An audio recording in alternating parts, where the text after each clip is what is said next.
बिस्मिल्लाहिर्रहमानिर्रहीम, अस्सलाम वालेकुम। लाइव डॉक्टर शाहिद मसूद के साथ मैं हूं सुमेरा सलीम। नाज़रीन, असद कैसर साहब की जानिब से कहा गया है कि हम बड़ा सियासी इत्तेहाद बनाने जा रहे हैं। अगले 15 रोज के अंदर बड़ा इत्तेहाद बनाएंगे।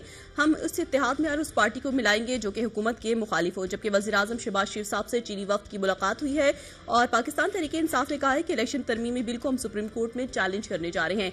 इसके अलावा भी दीगर मौज़ूआत पर आज हम गुफ्तगू करेंगे। स्टूडियो में हमारे साथ मौजूद है डॉक्टर शाहिद मसूद। अस्सलाम वालेकुम डॉक्टर साहब। डॉक्टर साहब, पीटीआई की जानिब से कहा गया है कि हम बड़ा सियासी इत्तेहाद बनाने जा रहे हैं। क्या पीटीआई ग्रैंड अलायंस बनाने में कामयाब हो जाएगी? पीटीआई के मेरे ख्याल से राब्ते हैं और वो बन भी सकता है अलायंस, क्योंकि जमात इस्लामी और हुकूमत के दरमियान एक डेडलॉक आज नज़र आ रहा है आईपीपीस के हवाले से। और चूँकि एमक्यूएम के जो सरबराह एमक्यूएम पाकिस्तान के मुस्तफ़ा कमाल साहब, उनके साथ प्रेस कॉन्फ्रेंस की है तारड़ साहब ने, तो और उन्होंने कहा है कि जी धरने वगैरह ख़त्म कर देने चाहिए और ये सारे मामला। तो जमात इस्लामी जो है वो अब मेरा ख्याल है कि शुरू करने जा रही है मुख्तलिफ मुजाहरे और धरने मुख्तलिफ सूबाई दारुल हुकूमतों में। और उसके नतीजे में अच्छा, ख्वाजा आसिफ साहब भी कई दफ़ा ये बात कह चुके हैं कि जो उन्होंने कल भी जिक्र किया कि बाजवा साहब से उनके ताल्लुकात बड़े अच्छे थे और उनको वज़ारत उज़्मा की ऑफ़र भी हुई। और वो उसकी जो बता रहे हैं तारीख़, वो बता रहे हैं जनवरी 2019 से। बाजवा साहब के साथ ये ज़हन में रखें कि जो बाजवा साहब हैं उनको आर्मी चीफ नवाज शरीफ साहब ने लगाया था और रिकमेंडेशंस अंदर बहुत ज़्यादा थी बाजवा साहब के लिए। और बाजवा साहब के लिए रिकमेंडेशंस 2014 से थी। 2014 से ये बात चल रही थी और ख़ास तौर पे जो ज़ाहिर है बाजवा साहब के उस्ताद भी थे इरफान सिद्दीकी, बाकी लोग भी थे, इरफान सिद्दीकी साहब भी, बाकी शख्सियात भी। तो ये बात चल रही थी कि जी 2014 के धरने में जो है वो बाजवा साहब चूँकि 10 कोर को हेड करते थे, वो उसके ख़िलाफ़ थे, इसीलिए जो है कुछ। तो मैं अक्सर जब इन शख्सियात से मिलता था मुस्लिम लीग उनके, तो मैं कहता था यार ये एक मिनट, ये आपको बात किसने बताई है कि बाजवा साहब ने चूंकि इनकार कर दिया 10 को, मतलब ये बताने वाला कौन है आपको? मतलब अंदर एक मतलब कोर कमांडर कहते नहीं, वो बस हमें पता है ना अंदर जो था वो ऐसे हो रहा होता था, तो बाजवा साहब हमारे लिए स्टैंड लेते थे कि जी नहीं, और इसलिए। तो मैं कहता था यार ये अंदर का बताता कौन है आपको आके? तो एक बहरहाल एक सिलसिला चलता रहा, बाजवा साहब आ गए। बाजवा साहब के ताल्लुकात इमरान खान साहब से ज़्यादा अच्छे इनसे थे, ठीक है। और मैं वो तफसील में नहीं जाना चाह रहा। जब यहाँ पे एक दुआ खैर भी हुई थी, मेरे ख्याल से डॉक्टर साहब किसी दिन बताएंगे ये पनामा के हवाले से, तो उस दुआ खैर का भी वही हाल हुआ था जो दुआ खैर, दूसरी वाली दुआ खैर जो बाद में हुई थी यहाँ पे, ये जो चौधरी शुजात और परवेज इलाही साहब के बारे में, फिर गाड़ी मुड़ गई थी बाहर जाके, और वो अल्लाह ताला सेहत दे, परवेज इलाही साहब की तबीयत ठीक नहीं है। तो वो बाजवा साहब तो हमेशा ज़्यादा करीब रहे हैं मुस्लिम लीग नून के, हमेशा से। और बाकायदा फैमिली के साथ जो मोहम्मद जुबैर साहब के साथ, असद उमर साहब की फैमिली के साथ, हर शख्स के होते हैं ज़ाती ताल्लुकात। खान साहब के साथ इतना उनका नहीं था, उतनी कुर्बत उनकी नहीं थी जितनी मुस्लिम लीग नून के साथ थी। तो वो उनके ताल्लुकात रहे हमेशा। और बल्कि एक शायद याद हो आपको कि शादी की तकरीब भी हुई थी असद उमर साहब के, तो उसमें फिर शेख रशीद साहब कहते थे कि मैं बैठा हुआ था बाजवा साहब के साथ। तो वो एक अजीब सा वो एक जुमला बयान करते थे मोहम्मद जुबैर के बारे में, वो पता नहीं किधर से आ गया था। उनको ये नहीं बताते थे कि मोहम्मद जुबैर साहब जो है असद उमर साहब के भाई, उनकी शादी का फंक्शन था वो कराची में 12। तो अब ये तो ताल्लुकात इनके पहले से थे। और इशू जो था वो आखिर वक्त तक इलेक्शन से पहले और आगे पीछे यही था कि हुकूमत किसकी, खान साहब की या शहबाज शरीफ साहब की। और आपको शायद याद हो एक दफ़ा हमारे बड़े ज़बरदस्त दोस्त हैं सोहेल वड़ाई साहब, उन्होंने कॉलम में लिखा था कि शहबाज शरीफ साहब की अपनी काबीना फाइनल हो रही थी इलेक्शन से कुछ अरसे पहले और बाद में, लेकिन नवाज शरीफ साहब शायद कुछ बातों में नहीं मान रहे थे। तो ये बहरहाल तारीख का हिस्सा है, कभी इस पर बात खुल के करेंगे या कोई और करेगा। लेकिन ये ताल्लुकात जो हैं ये बहुत पहले से थे और ख्वाजा आसिफ साहब गलत नहीं कह रहे। अब वो चूंकि ये बात कह रहे हैं ना, अब इसको बात से बात को मिला के पढ़ें कि वो इस वक्त क्यों कह रहे हैं। वो इस वक्त इसलिए कह रहे हैं कि और फिर उसके बाद जो है वो एहसन इकबाल साहब भी कोई बात कर रहे हैं, बाकी लोग भी बात कर रहे हैं। तो इशू ये है कि इस वक्त वो क्यों कर रहे हैं? इस वक्त तो इसलिए कर रहे हैं कि उनको इस बात का खदशा है कि कहीं कोई खान साहब के साथ मामला तो नहीं शुरू हो गए, क्योंकि वो करते रहे ना माजी में। कोई खान साहब से बातचीत तो नहीं चल रही, कोई ऐसा तो नहीं हो रहा, फिर वो कहते हैं कि हो नहीं सकता। अच्छा, अब वो कहते हैं कि हो नहीं सकता, इसीलिए नहीं हो सकता कि वो जो है उसके 9 मई के लिए उनको माफी मांगनी पड़ेगी और खुल के मांगनी पड़ेगी। अच्छा, मसला ये है कि जब इनकी बातचीत चल रही थी तो खान साहब को पता था? नहीं पता था, खान साहब को बिल्कुल भी नहीं पता था। तो अगर फर्ज करें एक दूर तक एक मफरूजा रखें कि इनकी बातचीत, खान साहब की कोई बातचीत चल, डील नहीं, कोई बातचीत चल रही हो, तो आपके ख्याल से इनको पता होगी? और अगर वो खान साहब, अभी तो थोड़ी बहुत खबरें आ रही हैं, अच्छा ये देखें, ये इनको पता है, ये बड़े पुराने सियासतदान हैं और बड़े तजर्बाकार सियासतदान हैं। ख्वाजा आसिफ साहब भी, एहसन इकबाल साहब भी, और नवाज शरीफ साहब भी, शहबाज शरीफ साहब भी, बड़े। अगर फौजी कस्टडी में चले गए खान साहब फर्ज करें, तो जो छोटी मोटी खबर आती है वो भी गायब हो जाएगी उनकी। फिर तो पता चला कि हर किस्म की बातें बाहर चलना शुरू हो जाएंगी, खान साहब कहाँ हैं इस वक्त और किधर, मतलब जेल में है, किसी मेस में है, किसी जगह पे वो जो है वो क्या पे हैं, ठीक है ना। तो इस वक्त हर शख्स जो है ना वो हर एक पे शक कर रहा है कि यार कोई मसला है, कोई गड़बड़ है, और कोई मामलात ऐसे हैं जिस पे खान साहब जो है वो अचानक उन्होंने भी बात कर दी कि भाई ऐसा है कि मेरे तो मामलात हैं ही नहीं और मैं तो बात करना चाहता हूँ, किसी नुमाइंदे को आप करें। तो ये जो मेरी हुकूमत की शख्सियत से बात थी, उनके जहनों में ये बात, और तय है उनके जहनों में कि कोई बात है, कोई मामला है, ठीक है ना। और ये जो उन्होंने बात की है कि कोई नुमाइंदा कर दिया जाए, तो हो सकता है कर दिया गया हो। देखिए ना, ये भी तो रेट्रोस्पेक्टिव में कहानी बता रहे हैं ना, ऐसे हुआ था उस वक्त, माजी में ऐसे हुआ था, तो ऐसे हो सकता है कुछ हो गया हो। तो मतलब मैं आपको ये बता रहा हूं, इनके जहन में चीज है, मेरे पास कोई इत्तला नहीं है ऐसा है या नहीं है। मैं सिर्फ ये बता रहा हूं कि जो पैनिक सिचुएशन है ना भाई, वहां तो वो गिरफ्तारियां हो रही हैं, उनसे अगर बात करें तहरीक इंसाफ के लोगों से, वो कह रहे हैं हमारी तो कुट पड़ती है, सुबह दोपहर शाम हमारा फेंटा लग रहा है, हमारे बंदे अभी भी गायब हो रहे हैं, हमारे जो मतलब एक अदालत दूसरी अदालत, इधर उधर। लेकिन यहां पर एक शक बन गया है, और वो शक कभी वो फफन की रिपोर्ट आ जाती है, कभी कोई बेल हो जाती है, कभी कोई ऐसे हो जाता है, कभी वैसे, कोई ये मामला वो मामला। तो एक शक जो है ना, हर एक पे शक है। पीटीआई वाले कह रहे हैं कि हमारी तो इतना रगड़ा लग रहा है इस वक्त, इतनी फेटी लग रही है, और हमारे तो मतलब वहां जाते हैं जेल में तो खान साहब से मुलाकात नहीं करने दी जाती, बाहर हम खड़े रहते हैं घंटों घंटों, और उसके बाद जो है वो मुकदमात बन रहे हैं हमारे ऊपर, ये है वो उनकी तरफ से बिल्कुल मुख्तलिफ बात हो रही है। अच्छा, इन्होंने जो है ये बात की, और जाहिर है कि हर कोई कहता है कि हम अगले इलेक्शन में आएंगे और इत्तेहाद बनाएंगे, और इसमें तो कोई देखे ना, अगले नौशी साहब भी तो कह रहे थे ना, हर पार्टी कहती है अगला इलेक्शन हमारा होगा, हम जीतेंगे और जल्द इलेक्शन होगा और ये ना करो। लेकिन इस वक्त जो वो बात कर रहे हैं ना, उस पर ये शायद पैनिक हो रही है कि वो क्यों कर रहे हैं ये बात। मतलब वो देखें, जब ये बात आप बार बार कहने लग जाए ना कि हम 5 साल की मुद्दत पूरी करेंगे, तो ये बात गड़बड़ हो जाती है, ये फिर वही वाली बात हो जाती है, ये कुर्सी बड़ी मजबूत है। अल्लाह ताला दर्जात बुलंद फरमाए भुट्टो साहब के। तो बात यह है कि ये बार बार बात कहने की क्यों जरूरत पेश आ रही है? कोई शक है, कोई गड़बड़ है, इनसे बात भी करो मुझसे। तो ये बहुत सारे ज़ाहिर है अंदर ग्रुप्स भी हैं, और ये चूंकि एक ही आप समझें कि दौर में बहुत सारी शख्सियात शामिल हुई, पुराने नवाज शरीफ साहब के साथी हैं, एहसन इकबाल साहब, राना सनाउल्लाह साहब, या ख्वाजा आसिफ साहब। ये शहबाज शरीफ साहब के तो ये नहीं है ना टीम, ये तो मियाँ साहब की टीम है। ये मियाँ साहब के ना होने की वजह से जो है ये थोड़े से डिस्टर्ब भी हैं, तो उसकी वजह से थोड़ी बहुत अंदर छोटे मोटे मामला आते रहते हैं। लेकिन असल जो इशू है ना वो ये कि पीपल्स पार्टी क्या करेगी। देखिए ना, बड़ा अजीब सा मामला हुआ ना कि वो बागी आर्टिकल जो है 6, और फिर क्या हुआ, कुछ भी नहीं हुआ। तो ये परेशान है। अब यहां पर जो बात आज जैसे हुई है कि जी ऑयल की प्राइस कम हुई, वो हाईलाइट नहीं हुई। हम हाईलाइट कर रहे हैं, मैं तो हाईलाइट कर रहा हूं कि बड़ा जबरदस्त हुआ, लेकिन उसके नतीजे में ये हुआ कि सारा दिन वो खबरें ही ये दूसरी चलाते रह चुके, तो इसके नतीजे में वो जो है कि जी ऑयल की प्राइस कम हुई और उसके नतीजे में ये अब चेक करें कि बाकी कीमतें कहाँ तक जाती हैं कहाँ तक नहीं जाती, मतलब पब्लिक की जो इश्यूज हैं उसके ऊपर ध्यान दें।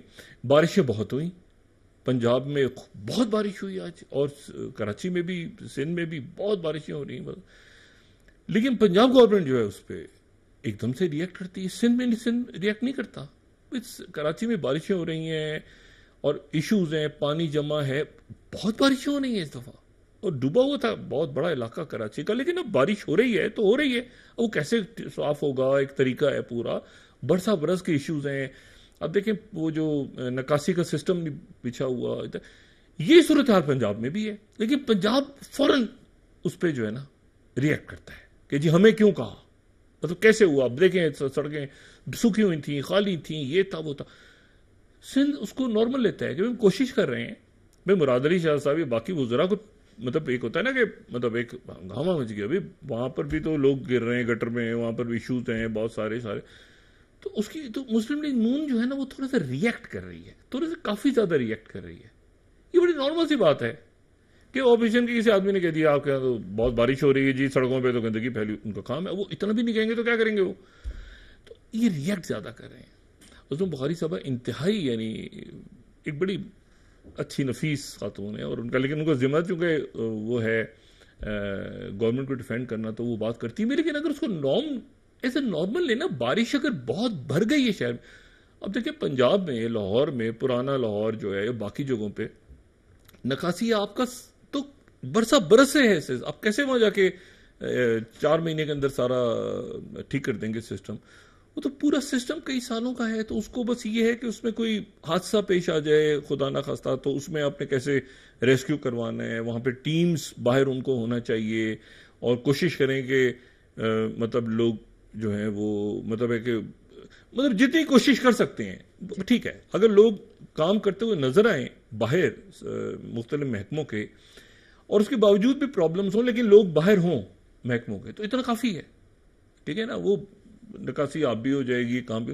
जो रिएक्शन है ना, वो मेरे ख्याल से वो थोड़ा सा उसकी वजह से एक परेशानी है कि भी क्या क्या खटपट खटपट खटपट खटपट क्या और चल रही है पीछे, तो कुछ हो रहा है ऐसा जिसका जो है ना, अच्छा पीपल्स पार्टी कूल है, पीपल्स पार्टी कूल, उसको कोई इश्यू नहीं है, वो पीपल्स पार्टी बिल्कुल कूल, बिल्कुल वो जो है ना वो कहते हैं ना वो बिल्कुल सुकून से बैठे हैं। और जाहिर है कि जब तक ये राज नहीं खुलेगा कि ये अरेंजमेंट बना कैसे, और नवाज शरीफ साहब ने माना कैसे कि मैं सारे ओहदे सर पे लूंगा और मैं जो हूं वो आईनी ओहदे पीपल्स पार्टी को दूंगा, तो पीपल्स पार्टी तो चिल कर रही है। उनके गवर्नर जो है पंजाब के, वो आते हैं बड़े कूल अंदाज में वो बात करके चले जाते हैं। इसी तरह से मुराद अली शाह साहब जो है, इस जब से ये सेटअप है वो और रिलैक्स हो गए, सुकून से आराम से आते हैं, वो बात करते हैं कि चले जाते हैं। तो ये क्यों पैनिक में है, ठीक है ना। 2-3-4 वज़रा तो हैं जो बात करते हैं, वो भी पैनिक में है सारी। तो ये इनको थोड़ा सा मेरा ख्याल है कि जरा इसको जरा ठंडा करके देखना चाहिए, वरना तो वो हर दूसरे दिन वो उन्होंने शुरू कर दिया कि भी परसों हमारी हुकूमत आ रही है, तो चलो नींद गायब हो गई। तो ये अगर इस तरह करेंगे तो वो जो है वो तो फिर जो मैंने आपसे कहा ना, जो पेट्रोलियम की कीमत कम हुई है, तो इनका काम था हाईलाइट करना। ये कि और इश्यूज हैं बहुत सारे, अब CPEC के मामला आते हैं और बहुत सारे इश्यूज हैं, सिक्योरिटी के इश्यूज हैं, मईशत के, बाकी उन पे ध्यान दें। लेकिन ये चूंकि शोशा एक चल पड़ता है कहीं से और उसको वो फौरन रिएक्शन आ जाता है, फिर वो अता तारड़ साहब ने भी तय किया हुआ कि उसी वक्त उन्होंने प्रेस कॉन्फ्रेंस करनी हो जब दूसरी तरफ गौहर एजाज साहब की प्रेस कॉन्फ्रेंस हो रही हो, तो खास एन उसी वक्त पे जब उधर से PTI की हो तो मतलब ये जो है ना अपनी परफॉर्मेंस पे सब ध्यान दें और एक उसको प्रॉपर स्ट्रेटेजी तैमिया सबके साथ तय करें।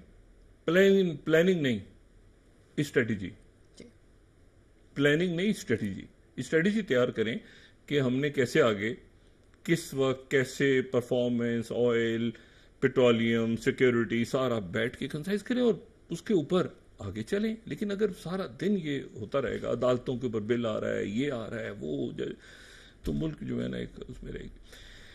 अच्छा जी, अब आ जाए जरा बड़ा जो इशू है, और वो है इस्माइल हानिया। आज उनका बहुत बड़ा जो है वो नमाज जनाजा जो है वो आयतुल्लाह खामेनी ने रहबर उन्होंने वहाँ पे पढ़ाया, और हज़ारों की या लाखों की तादाद में लोग शरीक थे। ईरान में बड़ा शदीद, पूरी दुनिया में बड़ा शदीद इसके ऊपर।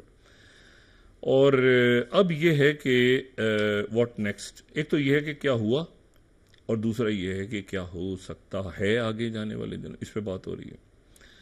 अच्छा, एक साहब हैं, उनका नाम है येन बोरी सोयेक, ठीक है। अच्छा, इनको जो है वो हम इनका जो नाम है उसको थोड़ा सा मुख्तसर भी कर सकते हैं और इनको कौम के नाम से भी हम चाहें तो हम याद कर सकते हैं, ठीक है। इनका नाम जो है, ये यूक्रेनियन अमेरिकन है और ये जो है ये यूक्रेनियन अमेरिकन हैं और बड़े ज़बरदस्त ये इनको जैन कौम के नाम से इनको हम याद कर सकते हैं।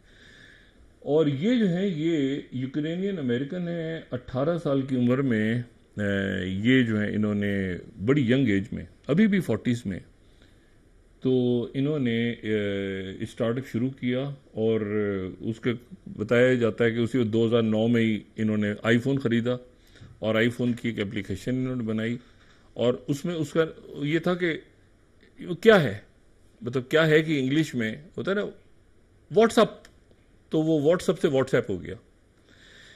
और ये व्हाट्सएप इन्होंने अपने एक दोस्त के साथ मिलकर एक एप्लीकेशन बनाई। इनिशियली तो आईफोन के लिए बनाई, उसके बाद वो चलती गई और वो पूरी दुनिया में आज उसको बिलियंस जो हैं उसको यूज़ करते हैं। बाद में जो है वो मेटा यानी फेसबुक ने ले ली जो पूरी एप्लीकेशन थी। अच्छा, फिर उसके बाद ये हुआ कि इसमें जो है वो 2011 से इसराइल की एक कंपनी है NSO, और वो दुनिया का सबसे बड़ा, जिसको कहते हैं कि अगर वो साइबर वेपन कोई तैयार हुआ है, साइबर वेपन, तो वो पेगासस के नाम से उन्होंने तैयार किया है, जिसका बहुत दफ़ा दुनिया में नाम आ चुका है, ठीक है। और उसमें जो है वो तो प्रेसिडेंट मैक्रोन के फ़ोन पे भी लगा था इंडिया। अच्छा, उसको जो इंटेलिजेंस एजेंसीज खरीद सकती हैं इसराइल से, आर्मीज खरीद सकती हैं, हुकूमतें ले सकती हैं, प्राइवेट आदमी नहीं ले सकता जाके। ये प्राइवेट कुछ शख्सियत अगर चाहे तो पेगासस से नहीं ले सकती, ता वक्त ये कि उसके कोई और उनके रूल्स वगैरह होंगे। तो बहरहाल ये है कि वो फिर 2011-12 से वो चलता आ रहा। 16 में एक रिपोर्ट आ गई, 20-21 में आया, तो पता इंडिया में बहुत बड़ी तादाद में, पता सैकड़ों लोग, राहुल गांधी का भी फोन जो है वो उसमें पेगासस था, बहुत बड़े स्कैंडल आए थे इंडिया में। और साथ ही उसमें हमारे वजीर आजम जो उस वक्त थे खान साहब, उनका भी आ गया था, शायद लोगों को याद हो कि पेगासस टेलीफोन में पेगासस। अब ये जो है ना जीरो लिंक, ये है जीरो लिंक साइबर, यानी आप ये इस तरह से अंदाजा लगाएं कि ये अगर मेरे टेलीफोन में ये कैसे आएगा, यानी इस टेलीफोन के अंदर पेगासस कैसे आएगा।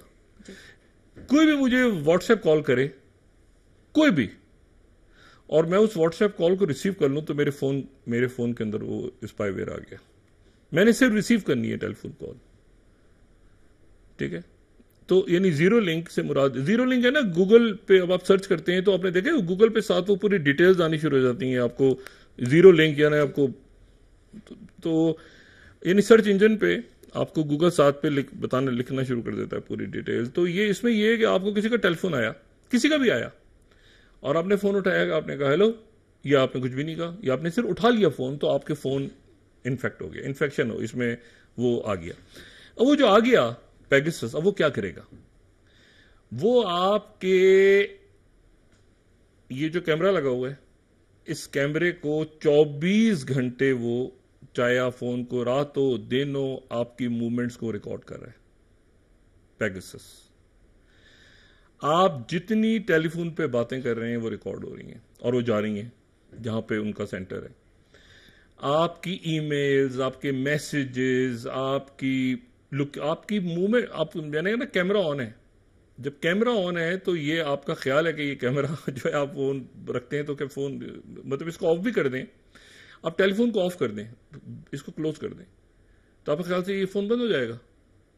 जब आप इसको दोबारा ऑन करते हैं तो उस पर टाइम क्या होता है, वो टाइम होता है जब फोन बंद किया था, ये वो टाइम होता है जिस वक्त आपने ऑन किया था। इसका मतलब इसमें घड़ी चल रही थी ना। अगर मैं इसको 5 घंटे के लिए ऑफ कर दूं टेलीफोन को और 5 घंटे के बाद इसको ऑन करूं तो इस पर टाइम क्या आएगा? वो टाइम आएगा ना जो इस वक्त है, वो टाइम तो नहीं आएगा 5 घंटे पहले वाला। तो इसका मतलब है ये फोन जो है ये जागता रहता है, ये चलता फिरता है, एक आपके साथ एक बहुत बड़ा साइबर वेपन है। 24 घंटे आपके ऊपर नजर रखता है, बल्कि आपका जो पैटर्न है आपकी पर्सनैलिटी को भी जज करता है कि कैसी पर्सनैलिटी है। यूट्यूब पे क्या, ये शख्सियत क्या देखती है, यूट्यूब पे कौन से गाने सुनते हैं, कैसा मूड होता है, रात को सुबह कितने बजे इसकी रोज की रूटीन क्या है। ठीक है, ये मतलब है कि आपके जो अपने पैटर्न्स हैं वो तक ये टेलीफोन अब रिकॉर्ड करते हैं। तो ये जो टेलीफोन है, अच्छा अब इस टेलीफोन का जिक्र आ रहा है जनाब कि जो इस्माइल हानिया थे, पहले तो पहला ना पैनिक।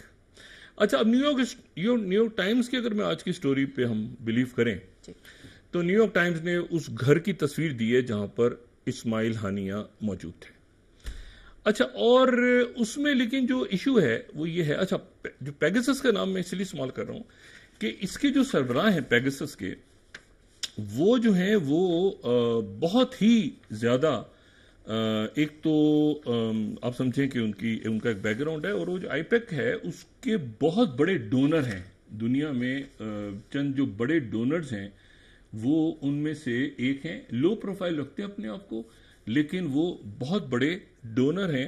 और ये मैं फर्स्ट स्लाइड कोट कर देता हूं, WhatsApp founder Jan Koum donates 2 million to IPAC's campaign efforts. ठीक है, और फिर सेकंड स्लाइड को भी कि व्हाट्सएप को founder pouring millions into Israeli cause, तो वो बड़े राइट विंग के हैं और बड़ा उनका खास, उन्होंने व्हाट्सएप बनाया हुआ है, ये व्हाट्सएप उनकी मलकियत, मतलब अब वो सॉफ्टवेयर भी वहीं पे है, वो व्हाट्सएप के बोर्ड पे भी हैं, वो मेटा ले लिया, मेटा वालों ने फेसबुक है ना, तो फेसबुक तो डेटा बहुत सारा। अच्छा एनीवे, और फिर जो है वो आज जो रिपब्लिक है इंडिया का, उन्होंने ये बात कोट की कि जूइश बिलियनियर येन बोरियस को जो फोर्थ स्लाइड है, allegedly link to Hamas chief Ismail Haniyeh assassination. अच्छा एक तो ये खबर चूंकि एक जगह से आई तो इसको कोट कर दिया, लेकिन इसमें जो दूसरी बात है वो ये है कि अगर मैं न्यूयॉर्क टाइम्स की स्टोरी पे करूं, जो न्यूयॉर्क टाइम्स आज लिख रहा है, न्यूयॉर्क टाइम्स ये कह रहा है कि जी वो उन्होंने एक इमारत की तस्वीर दी है कि उस इमारत के अंदर वो मौजूद थे इस्माइल हानिया, और वो ये कह रहा है, न्यूयॉर्क टाइम्स ये कह रहा है कि वो जो धमाका खेज मवाद था, कोई मिसाइल नहीं चला और पैनिक फैला मीडिया ने ईरान के कि पहले ईरान के अंदर से मिसाइल फायर हुआ है, कोई मिसाइल नहीं चला, बल्कि एक्सप्लोजिव्स अंदर ही रखे हुए थे, उस कमरे के अंदर ही थे। और अच्छा अब ये जो बात है, और उसके जो तस्वीर दिखा रहे हैं वो साथ, ये मिसाइल की तस्वीर तो है ही नहीं ये जो। अच्छा दूसरा जो इशू है इसमें जो ज्यादा हैरान कुन और यानी बड़ी अजीब सी बात है, वो बात यह है कि जो इस्लामी जिहाद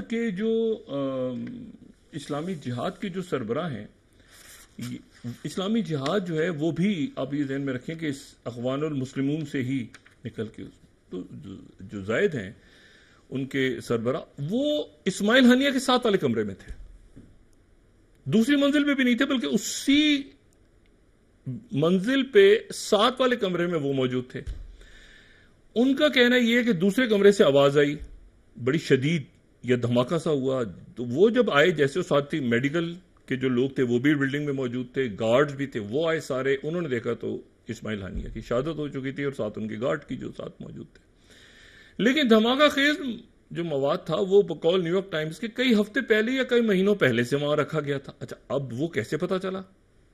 क्योंकि ये तो उससे भी बड़ा सिक्योरिटी ब्रीच है, क्योंकि ये जो बिल्डिंग है, ये बिल्डिंग एक तो जो बहुत ज्यादा आप समझें कि इस्माइल हानिया या बाकी शख्सियात जब ईरान आते थे तो उनकी क़यामगाह के तौर पे इस्तेमाल होती थी, लेकिन उसके साथ साथ जो अगर कोई खुफिया तरीन मीटिंग्स होनी होती थी तो वो भी इस बिल्डिंग में होती थी।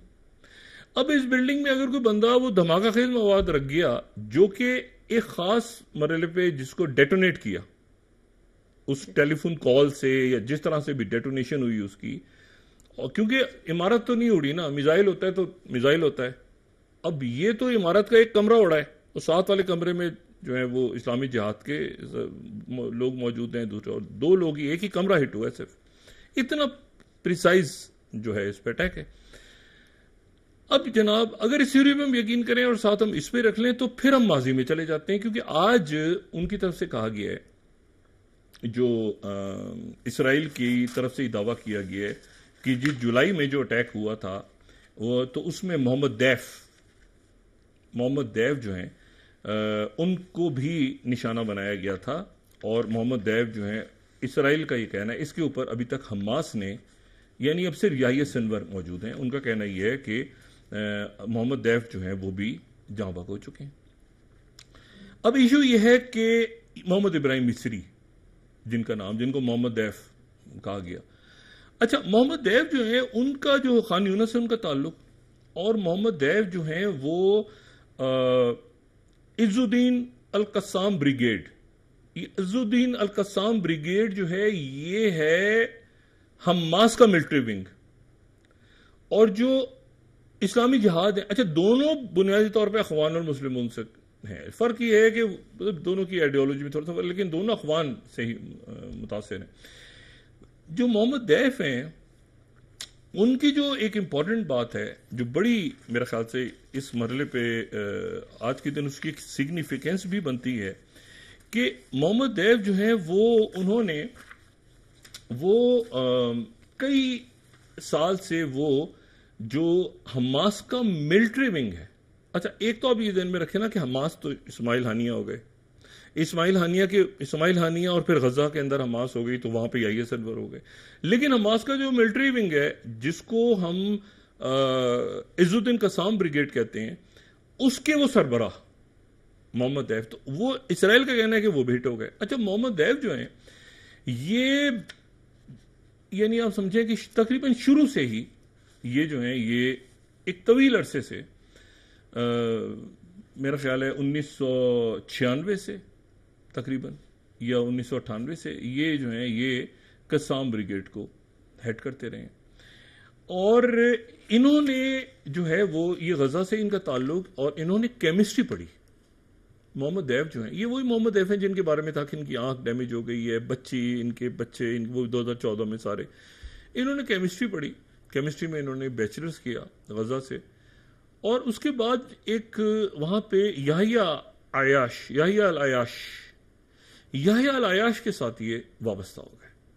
तो एक तरह से इनके टीचर और इनके ट्रेनर जो हैं वो याहिया अल अयाश थे।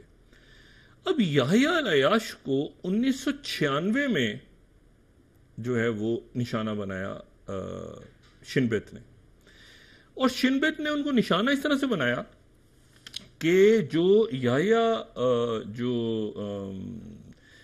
अयाश, यानी अब मैं बात कर रहा हूं मोहम्मद दैफ के उस्ताद की।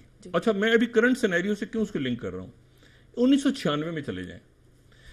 1996 में याहिया शाह जो हैं उनके एक कजन को उन्होंने कहा, जिसका नाम था खालिद हम्माद।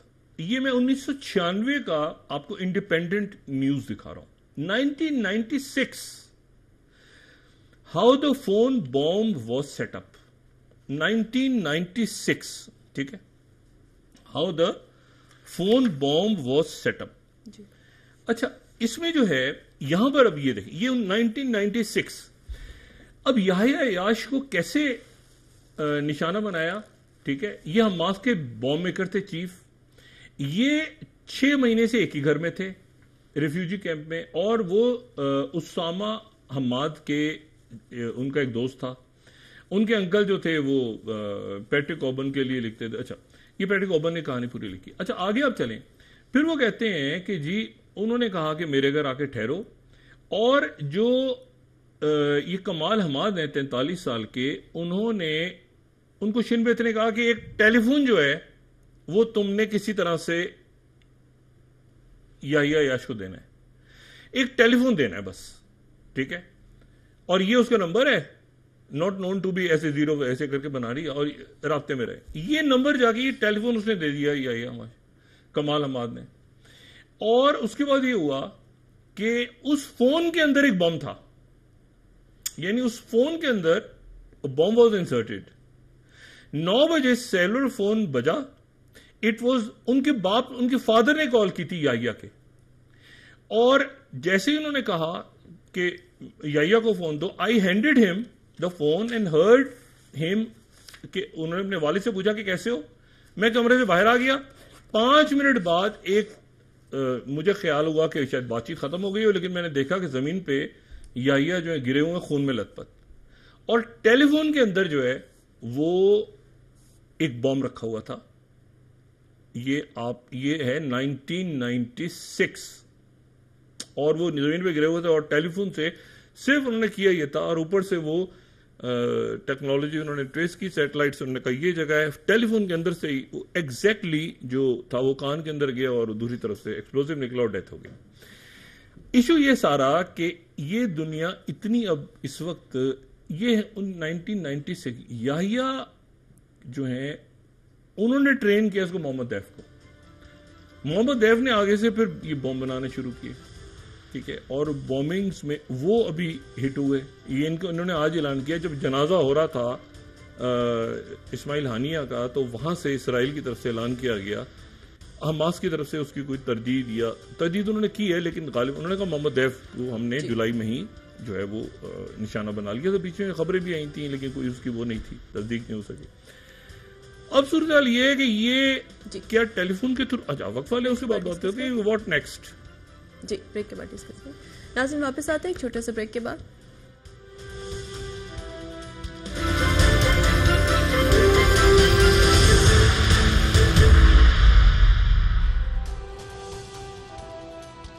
वेलकम बैक नाज़रीन। डॉक्टर साहब, पीटीआई की जानिब से इलेक्शन तरमीमी बिल को सुप्रीम कोर्ट में चैलेंज करने का ऐलान किया गया है। मैं वो एक पेगासस वाली बात जरा कंप्लीट करूं कि अब जो लेटेस्ट पेगासस है वो आपके फोन में कैसे आ सकता है। जी, ये बड़ी इंपॉर्टेंट बात है कि पहले तो मैंने कहा था ना कि किसी ने व्हाट्सएप कॉल की और आ गया, नहीं। अब ये है कि किसी ने आपको एसएमएस भी कर दिया, किसी ने आपको मैसेज भी कर दिया जी, या किसी ने आपको जो है वो जो आई मैसेंजर है या एसएमएस, सिंपल एसएमएस, तो आपके फोन के अंदर जो है, इसको जरा बड़ा करेंगे इसको प्लीज, ये बड़ी इंटरेस्टिंग बात है, इसको जरा रोक के इसको। जी, अगर ये फोन में कैसे आता है कि किसी ने आपको कॉल कर दी, फोन में आ जाएगा, एसएमएस कर दिया तो कॉल आ जाएगा, और आई मैसेज कर दिया याद अननोन, ये आपके फोन के अंदर पेगासस घुस गया पेगासस। अब पेगासस कर क्या सकता है, जरा नीचे देखें पेगासस क्या क्या करेगा, आपके फोन में क्या क्या करेगा पेगासस।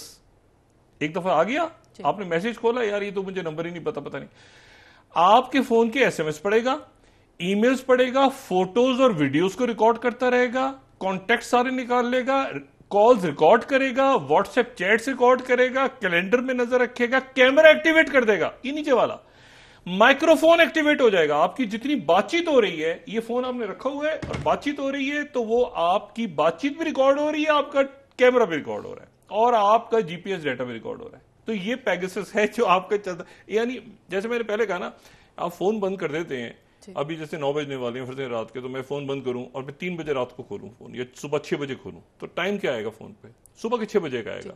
इसका मतलब है फोन मेरा ऑफ होने के बावजूद मैंने उसको ऑफ कर दिया, इसकी बैटरी निकाल दी, इसको जो मर्जी किया, लेकिन जब दोबारा मैं इसको ऑन करूंगा ऑन, तो इस पे वही 6 बजे का टाइम आएगा सुबह का। इसका मतलब है फोन जाग रहा था, और वो सारे मैसेजेस जो इस दौरान आए हुए थे वो भी फोन में आ जाएंगे। इसका मतलब फोन जाग रहा था। ये मैं बड़ी ओवर सिंप्लीफाई कर रहा हूं, इसका फोन जाग रहा था, वो मैसेज भी टक टक टक टक आने शुरू हो जाएंगे, WhatsApp message, SMS message, email, ये। इसका मतलब है वो कहीं रिकॉर्ड था ना, कि क्लाउड में था, जिधर था वो डाटा था कहीं ना कहीं। एनीवे, अच्छा, और लोगों की मेमोरी ताजा करने के लिए मैं ये बता दूं कि ये जो Washington post 2021 9 slide on the list, जब ये पेगासस स्कैंडल आया था, बड़े मीडिया के लोगों ने इसको एक्सप्लोर किया था पूरी दुनिया में। ये 2021 का स्कैंडल है। 10 prime minister, 3 presidents and a king, ये इस नाम से वॉशिंगटन पोस्ट में आया था। पाकिस्तान की तरफ से एहतजाज हुआ था। ये 10 स्लाइड यूनाइटेड नेशन से इंडिया को अकाउंटेबल करार दिया जाए पेगासस स्पाइंग के लिए। और द वायर जो है इंडिया का, उसने कहा था कि 40 इंडियन जर्नलिस्ट, फॉरेंसिक टेस्ट, ये वो पेगासस स्पाई स्कैंडल पूरी दुनिया में। अच्छा, अब मसला ये है कि क्या ये टेलीफोन के थ्रू लोकेशन ट्रेस हुई, और मगर वो फिर तो ये और सिक्योरिटी ब्रीच है कि उन्होंने आके पर एक्सप्लोजिव कैसे रखा, या वो टेलीफोन जो था वो पेगासस से कब से उसमें सॉफ्टवेयर आया हुआ था, कब से, यानी आप देखें ना कि ये तो टेक्नोलॉजी अगर इस तरह से हुआ है, मिसाइल तो नहीं समझ में आ रहा कि जो बिल्डिंग है वो मिसाइल तो हिट नहीं हुआ। तो ईरान की जो सिक्योरिटी है उस पर बहुत से सवाल उठे हैं कि रहबर को भी हिट कर सकते थे और किसी को हिट कर सकते थे, कैसे हुआ। अब मसला ये है कि ये जंग आगे क्या और इख्तियार करेगी। एक तो इसराइल को और अमेरिका को ये है कि जी यहाँ पर उनके जहन में ये बात है कि एक हमास का जो रीजनल प्लान था पूरा यहाँ पे रशिया और चाइना का और बाकी जो था वो हिट हुआ है बुरी तरह। चाइना ने सबकी दोस्ती करवा दी थी, एक गवर्नमेंट आ रही थी, एक सारा, मैंने आपसे कहा ना कि ये बड़ी पावर्स का खेल है, इसमें जो है ना भी ग्रे जोन वॉरफेयर, इसमें सब कुछ हो रहा है इस वक्त। तो उनका यह है कि जी रशिया, चाइना, टर्की, कतर को भी वो इसका हिस्सा समझते हैं, ईरान को भी। उनका यह है कि यहां पर जो था कि जी हमास के लोगों की ही एक गवर्नमेंट बनेगी मगरबी किनारे में, जो हमास उसको लीड कर रही होगी और उसमें जो फलस्तीनी अथॉरिटी का रोल कम हो जाएगा। अब वो सारे के सारे मरवान बरगोती, सैकड़ों जो कैदी थे, उनकी जिंदगियां कहाँ गई, जिन्होंने जेलों से छुटना था, वो सारा मामला खत्म हो गया। वो 50-100 बंदे उनके जहां पर हैं नहीं है, जिंदा हैं क्या, वो उनको, क्योंकि वो ट्रॉफी ले गया ना हाथ में नेतन्याहू के, भाई मैंने देखो इस्माइल हानिया को हिट किया। इस्माइल हानिया ज्यादा इंपॉर्टेंट थे याहिया सिनवर से। याहिया सिनवर जो कि कन्फाइंड है वहां पे गजा में, अब तो बिल्कुल ही घेरे में आ गए।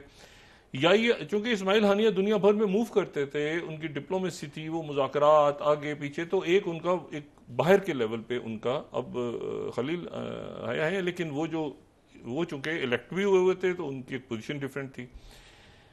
अब खालिद मिशाल आते हैं उनकी जगह, कौन आते हैं मैं नहीं जानता, लेकिन बहरहाल बहुत सारे लोग हैं जो हमास के आ सकते हैं। लेकिन फौरी तौर पे वो जो प्लान था कि वो क्या समझते हैं कि जी चाइना ने इधर पे, वो प्लान हिट हुआ बुरी तरह। ये जाहिर के वेस्टर्न ममालिक के भी उनको हमें पता नहीं था, ये था वो जो भी कहते रहे, वो प्लान हिट हुआ। चाइना सुलह करवा रहा था सबकी। इशू ये है कि अब रिएक्ट कैसे होगा, क्या इसको, अच्छा अभी सैयद हसन नसरुल्लाह जो है उन्होंने खिताब किया, और जो खिताब किया उसमें तो फखर जो फाज शुक्र हैं उनकी एक रेड कलर की पीछे जो है जो लोग थे उनमें उनकी तस्वीर भी थी जिनको, अच्छा 12 घंटे के अंदर वाक़या हुआ है। 12 घंटे के अंदर अंदर ये हिजबुल्लाह और हमास एक साथ, और साथ ही जब जनाजा हो रहा है तो उन्होंने ऐलान कर दिया कि मोहम्मद दैफ को भी हम हिट कर चुके हैं जुलाई में। अब इसको हमास ने इसकी तरदीद की, लेकिन अब हमास, अब देखना है ना कि ये कहाँ से किस किस का फोन, कैसे क्या बात होती रही, कौन सी प्लानिंग, ईरान में कितनी मीटिंग्स हुई, कितनी रिकॉर्डिंग्स होती रही। अगर ये स्टोरी दुरुस्त है जो न्यूयॉर्क टाइम्स कह रहा है कि भाई वहां 2 महीने पहले या कई हफ्ते पहले से एक्सप्लोजिव रखा हुआ था और वो डेटोनेट हुआ है, तो या तो ये थ्योरी ठीक है। मिसाइल अगर लगाए तो ये मिसाइल की तस्वीर तो ये बिल्डिंग की नहीं है, तो ईरान अपनी इन्वेस्टिगेशन के साथ सामने आएगा और भी फौरी तौर पे क्लियर कर रहा होगा कि स्पाइज आए हैं अंदर, कौन रख के 2 महीने पहले चला गया एक्सप्लोजिव कमरे में जो इस तरह से फटा। लेकिन मिसाइल आता तो 7 वाले कमरे में थे ना, इस्लामी जिहाद के सरबराह तो दूसरी मंजिल में भी नहीं, तो 7 वाले कमरे में थे। वो कहते मैंने आवाज सुनी, निकले बाहर, 7 वाले कमरे में गए तो डेथ हो चुकी थी इस्माइल हानिया की। तो ये तो बिल्कुल ही प्रिसाइज वहां पे जो है वो उन्होंने खास मिकदार, उनको कैसे पता कि यहाँ पे इस्माइल हानिया ठहरेंगे, या हर कमरे में रखा हुआ था। यानी एक ऐसी चीज है जो एक बड़ी ट्रिकी सी है इस वक्त। अब इशू ये है सारा कि वो उस पर कैसे करेंगे, क्या ईरान जाहिर है कि मुख्तलिफ लोगों से मुलाकात हो रही है, ईरान इसमें हिजबुल्लाह की भी क़यादत हिट हुई है, उनके नंबर 2 सैयद हसन नसरुल्लाह के, और कितने स्पाइज हैं, कितने लोग हैं जो इन्फिल्ट्रेट कर चुके हैं, कितने लोग हैं जो अंदर मौजूद हैं। और ये जो है ना, ये ऐसा नहीं होता कि जी अभी किसी को भेज दिया जासूस बन गया। ये स्लीपर सेल होते हैं जो बचपन से भेजा होता है किसी को, मतलब 20-25 साल से कोई खानदान रह रहा है और जी वो सब हम तो जानते हैं जी 20 साल से लोग रहते हैं। वो स्लीपर सेल ऐसे होते हैं जो प्रॉपर स्लीपर सेल्स होते हैं ना, मोसाद और पैलेस्टाइन की। तो ये तो आप म्यूनिख ओलंपिक्स से शुरू करें ना, आप ये तो कहां से शुरू करें, ये 48 तक चले जाएं आप। तो फैमिलीज आबाद हैं और स्लीपर सेल हैं, ठीक है। और वो उनका बच्चा कोई शहीद हो गया, कोई तो लड़ रहा है फौज में, कोई तो स्लीपर सेल है। खास वक्त एक मैसेज आएगा और वो खास वक्त में, जब इसको यही शीश को मारा था तो जवाब में एक फेक पासपोर्ट, यूएस वीजा, और वो बंदा गायब हो गया था। कहा जाता है कि $1 मिलियन उसको देके वो गायब हो गया। इशू ये है कि अब कितनी इन्फिल्ट्रेशन हो चुकी है मुख्तलिफ आज की दुनिया में, कौन कहां कैसे क्या, कहां पर कैसे एक्ट करेगा, किस तरह रिएक्ट करेगा। जवाब में मैंने कुछ लोगों से पूछा कि जवाब में क्या, तो उन्होंने कहा कि यार जवाब में मसला ये है कि जो सुपर पावर्स है ना, बड़ी पावर्स, उनके लिए शायद अब नेतन्याहू भी एक बर्डन बन चुका है। वो चाहेंगी कि मुज़ाकरात आगे बढ़ें, और मतलब है कि कोई एक आध हो जाए तो उन्हें कोई, जैसा आपको याद है ईरान और अमेरिका के दरमियान हुआ था, तो उन्होंने अटैक किया, तो उन्होंने कहा था कि आप इसको बड़ा रिस्ट्रिक्टेड आपने जवाब देना है, ठीक है, बहुत ज्यादा जंग फैलनी नहीं चाहिए। तो मतलब है कि ऐसा कोई वाकया होता है तो अमेरिकन कहेंगे अच्छा ये वो मुजम्मत आगे पीछे करके उधर से गैलेंट आ जाएंगे, उधर से उनकी सिक्योरिटी स्टैब्लिश, दूसरा बंदा आ गया, ये हो गया, हम नहीं छोड़ेंगे आगे भी। तो लेकिन कुछ ना कुछ होगा। ये भी हो सकता है कि खित्ते में जंग फैल जाए, और ये जो थ्योरी है नेतन्याहू, लेकिन ये एग्जिस्ट कर रही है वहां पे कि नेतन्याहू को तो उन्होंने अंडर द बस फेंकना ही था, तो इधर से बनवा के और उधर से डाल के, और वो, लेकिन वो रिएक्शन कैसे करेगा ईरान? तल अवीव में करेगा, दुनिया भर में एम्बेसीज हाई अलर्ट हैं, उनकी सफारतकार हाई अलर्ट हैं, नेतन्याहू की और बाकी लोगों की जो पूरा प्रोटोकॉल वगैरह चेंज हो गया उनका, उनके ट्रैवल उनका बाहर करना और ये सारा वो सारा खत्म हो गया। इसराइल में शिन बेत ने और मोसाद ने अपने हाथ में ले लिया, और सैयद हसन नसरुल्लाह की सिक्योरिटी बहुत हाई अलर्ट हो गई है। यहाँ रैबर तो आज अवाम के अंदर खड़े थे क्योंकि उन्होंने नमाज जनाजा जो है वो पढ़ाया वहाँ पे ईरान में, और कल उनके नए सदर आए हैं, तो आते ही ये सारी दुनिया की तरफ से आ गया कि भाई आपके यहाँ कैसे हुआ। अच्छा, उन्होंने जान के टर्की में नहीं किया और वहाँ पे नहीं किया, कतर में नहीं बनाया, बल्कि वो ईरान एक तरह से भी कैसे इन्फिल्ट्रेशन हुई है, कब से हुई है, कब से वो ये स्लीपर सेल्स काम कर रहे थे। वो एक ही स्लीपर सेल से फिर काम लेना होता है ना, मतलब 10-15 सालों में उनका खानदान को रखा हुआ है, वो बच्चे भी किसी को नहीं पता। वो एक आदमी होता है जो बड़ा उसका आबाद हो गया कई साल पहले आके, वो एक कॉल का इंतजार कर रहा है कि मुझे एक कॉल आ जाए, किसी तरह मैसेज आ जाए, और मैसेज आएगा तो मैंने उसके बाद वो थोड़ा सा मैसेज है वो कागज़ पे लिखा होगा, कैसे भी लिखा होगा, उसको चबाना है जाके उस जगह पे ये चीज़ रख के, और मैंने निकल जाना है। ये वो काम है जिसके लिए मुझे यहाँ 15-20 साल पहले लाके आबाद किया था। इस तरह से स्लीपर सेल्स काम करते हैं। तो वो ऐसे नहीं होता कि कोई आदमी आ गया और वो आके फौरी तौर पे किसी फौज में भर्ती हो गया और जनाब उसने कह दिया कि वो जासूस निकला। नहीं, स्लीपर सेल्स कुछ और है, स्पाइंग कुछ और है। स्लीपर सेल्स तो सारा साल से दूसरे मुल्कों के अंदर जो है वो मौजूद होते हैं। जी बहुत शुक्रिया डॉक्टर साहब। नाज़रीन, के साथ ही आज का प्रोग्राम अपने इख्तिताम को पहुंचा। मुझे सुमेरा सलीम को इजाजत दीजिए, अल्लाह ने के बाद। जी डॉक्टर साहब, अपने दोस्तों रिश्तेदारों को नवाह के लोगों का सब ख्याल रखिएगा। अल्लाह हाफिज़।